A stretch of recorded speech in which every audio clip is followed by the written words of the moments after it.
ஜெய்.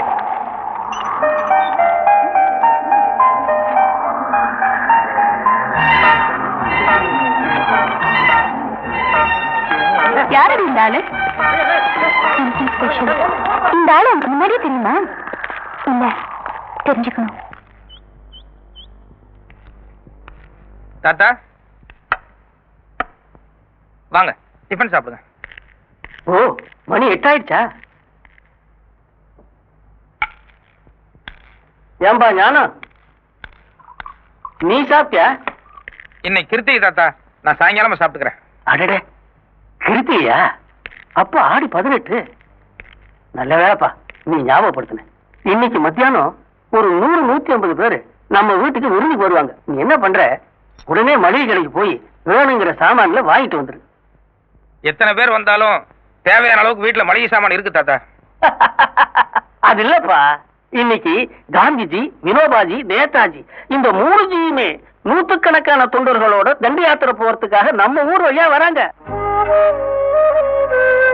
அவங்க எல்லாருக்கும் நம்ம வீட்டுல விருந்து வச்சுட்டு அவங்க கூடவே இன்னைக்கு நானும் தண்டி யாத்திரைக்கு போயிட்டு வந்துடுறேன். தாத்தா, காந்திஜியோட சம்சாரத்துக்கு உடம்பு சரியில்லையா, அதனால தண்டி யாத்திரை கேன்சல் ஆயிடுச்சுன்னு சொல்லி நேத்தே எனக்கு தந்தி வந்தது. நான் தான் உங்கள்கிட்ட சொல்ல வரது. உளராத. காந்திக்கு சம்சாரத்தை விட இந்த தேசம் தான் முக்கியம். இன்னைக்கு கட்டாயம் தண்டி யாத்திரை உண்டுன்னு காலையில எனக்கு தந்தி கொடுத்திருக்காரு. புடி, போய் உடனே மளிகை சாமான வாங்கிட்டு வா.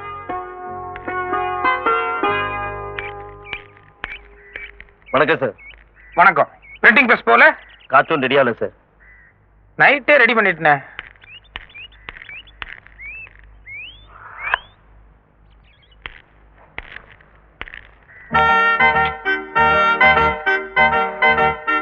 காலங்காத்தால இப்படி நீட்டுறீங்களே, காலைல வேலைக்கு வரும்போதே இந்த காலை கடன் எல்லாம் முடிச்சுட்டு வரக்கூடாதா? இது காலை கடன் அல்ல, வேலை கடன். எனக்கு 2 மாசம் சம்பளம் பாக்கி, அதைத்தான் ஞாபகப்படுத்துறேன். ஞாபகம் இருக்கு.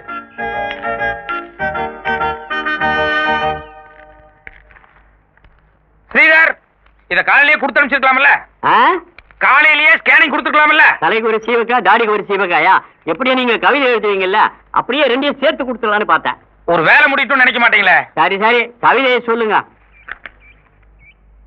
கனவொன்று கண்டேன் தோழா, ஆ?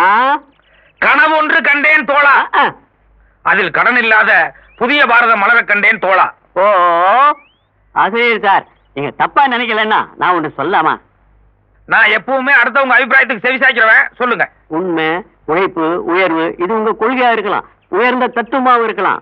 ஆனா இளமை, இனிமை, புதுமை அதுதான் இந்த காலத்துக்கு ஒத்து வரும். என்ன மாதிரி இளைஞர்களுக்கும் பொருந்தும். இத பாருங்க, உங்களை மாதிரி கிசு கிசு படிக்கிற ஆட்களுக்காக நான் பத்திரிக்கை நடத்தல. நாட்டு நலன்ல யாருக்கு அக்கறை இருக்கோ அவங்க என் பத்திரிக்கை படிச்சா போதும். இன்னைக்கு வேணா நம்ம பத்திரிக்கையினுடைய சர்க்குலேஷன் குறைச்சலா இருக்கலாம், ஆனா எதிர்காலத்துல ஞானப்பழத்தினுடைய வளர்ச்சி இருக்க இப்ப உங்களால புரிஞ்சுக்க முடியாது. உங்க அம்மா ஒரு பேப்பர்ல வந்து சொல்லிச்சு. குட். என்னங்க, போன வார பத்திரிக்கை இந்த வார பத்திரிக்கை ரெண்டும் கொடுத்துட்டு வாங்க. இந்தாப்பா.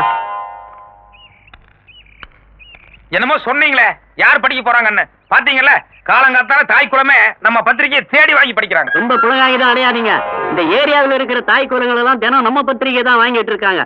அதை என்ன பண்றாங்கிறத கொஞ்சம் ஜன்னல் வழியா எட்டி பாருங்க.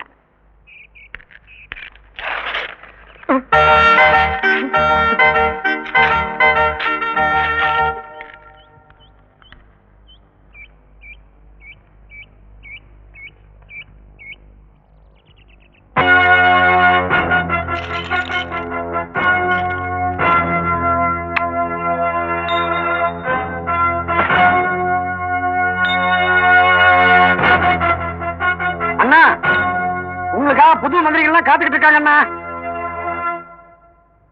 ஏய், பாத்ரூம்ல போ. நானா வந்து கதவை தட்டுற வரைக்கும் கதவை தரக்கூடாது. அண்ணா, இவர் வந்து காட்டு இலக்கா மந்திரிங்கண்ணா, அவர் வந்து கல்வி இலக்கா மந்திரிங்கண்ணா. ஏதாவது திட்டத்தோட வந்திருக்கீங்களா? திட்டங்களா? அண்ணா, நான் ஒரு புண்ணாக்கு வியாபாரி, இவரு மாட்டுக்கு லாடம் அடிக்கிறவரு. திடீர்னு மந்திரி ஆக்கிட்டாங்க, அதனால திட்டங்கள்லாம் நீங்க தானே சொல்லணும். ஆமாண்ணா. தமிழ்நாட்டு ஜனங்களுக்கு படிப்பறிவு ரொம்ப கம்மியா இருக்கு. அதனால தொகுதிக்கு ஒரு 10 பள்ளிக்கூடம் கட்டுறதா திட்டம் ஒண்ணு கொண்டு வாங்க. நான் ஒரு 20 கோடி ரூபாய் சாங்ஷன் பண்றேன். நல்லதுண்ணா. நீங்க வளர்த்துற தானே? ஆமாண்ணா. காட்டுல மரங்கள்லாம் ரொம்ப அழிஞ்சு போச்சு. நாட்டுல மழை இல்லாம ஜனங்க ரொம்ப கஷ்டப்படுறாங்க.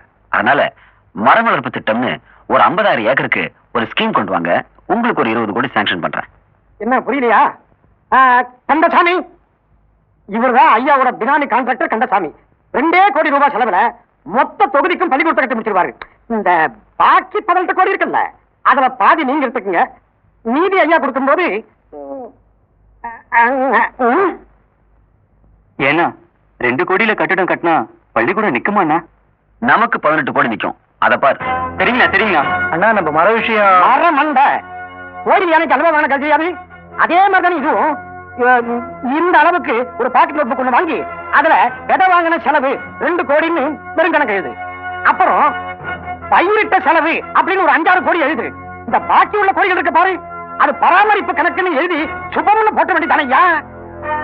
ஏன்னா எல்லாமே வெறும் கணக்கா எழுதிட்டா நடுவுல அதிகாரிங்க வந்து மரம் எங்கன்னு கேட்டா என்னன்னா பண்றது? காட்டு தீல மொத்த மரம் எரிஞ்சு போச்சுன்னு சொல்லி அந்த இடத்துல 5,000 சாம்பலை போட்டு ஆனா பார்க்க ஒரு அதிகாரிங்க கையில 2 லட்சத்தை பெற்று கணக்கு செட்டில்டு.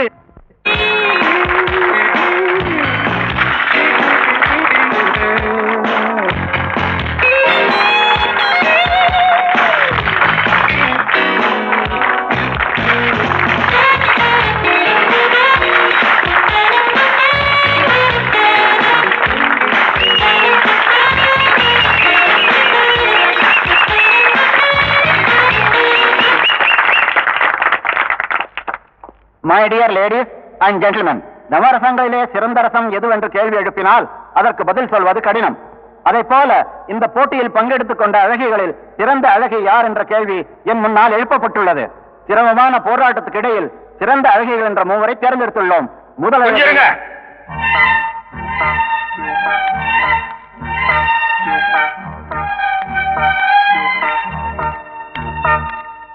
தயவு செய்து நிகழ்ச்சியை தடப்படுத்துறதுக்காக என்ன மன்னிச்சிருங்க.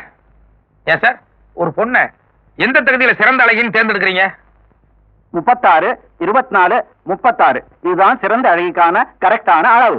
அப்போ அந்த அளவு இல்லாதவங்க எல்லாம் அழகி இல்லங்கிறது உங்க அபிப்பிராயமா? இது என்ன குதர்க்கமான கேள்வி? இல்ல, உங்க விளக்கம் சரியில்லை. அதனாலதான் அந்த கேள்வியவே நான் கேட்டேன். ஒரு பொண்ணுக்கு அழகுங்கிறது அவ உடம்புல மட்டும் இல்ல, நல்ல மனசுல இருக்கு, நல்ல நடவடிக்கையில் இருக்கு, நாட்டுக்கு உபயோகமான அவரோட சாதனைகள் இருக்கு. என்ன பொறுத்த வரைக்கும் ஔவையார் ஒரு அழகிதான், அன்னை தெரசா ஒரு சிறந்த அழகி, மேடம் மேரி கியூரியும் அழகிதான், ஏன் இந்திரா காந்தி அம்மையாரும் ஒரு அழகிதான். இத பாருங்க, அவங்க எல்லாம் அழகிங்கல்ல, இந்த நாட்டின் சிறந்த பெண்மணிகள். கரெக்ட். உலக அளவில் நடந்த அழகி போட்டியில வெறும் உடம்பு மட்டும் அவங்க பார்க்கல, சிறந்த பெண்மணிகளானும் தெரிஞ்சுக்கிறதுக்காக அறிவுபூர்வமா சில கேள்விகளை கேட்டாங்க.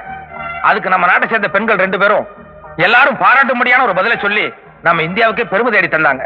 இங்க நடந்த போட்டியில நீங்க யாராவது ஒரு கேள்வியாவது கேட்டீங்களா? பதில் சொல்லுங்க சார். அது நேரம் ஆயிடுச்சு. நேரம் ஆகல, உடம்பு ரசிக்க மட்டும்தான் உங்களுக்கு நேரம் இருந்தது. அவன் முதல்ல கழுத்தை பிடிச்சு ஜனகணமன பாடும் போதுதான் காமெடி பண்ணாருன்னு நினைச்சா இங்கேயும் வந்து ஆரம்பிச்சாரு. Something special. வாய மூடு, ஸ்டூபிடா கேள்வி கேட்கிறாரு. சம்திங் ஸ்பெஷல்ங்கிற நீ இவரோட கேள்வியை மட்டும்தான் மேலோட்டமா பாக்குற.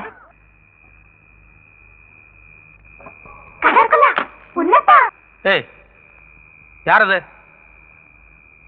யாருன்னு கேக்குறேன்ல.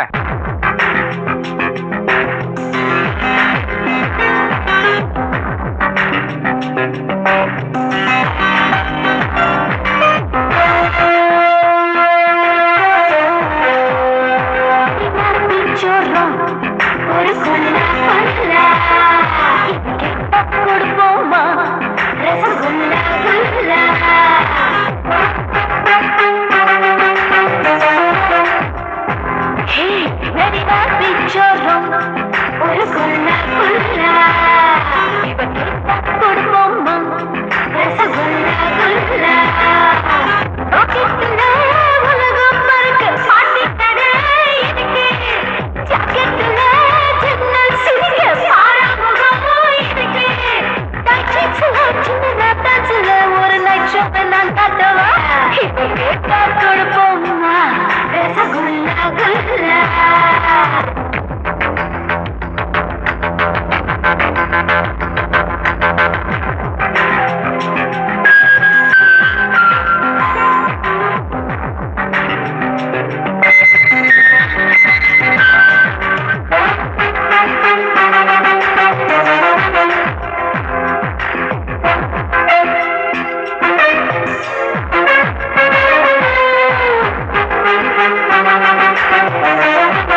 கழிக்கிற மாட்டேன்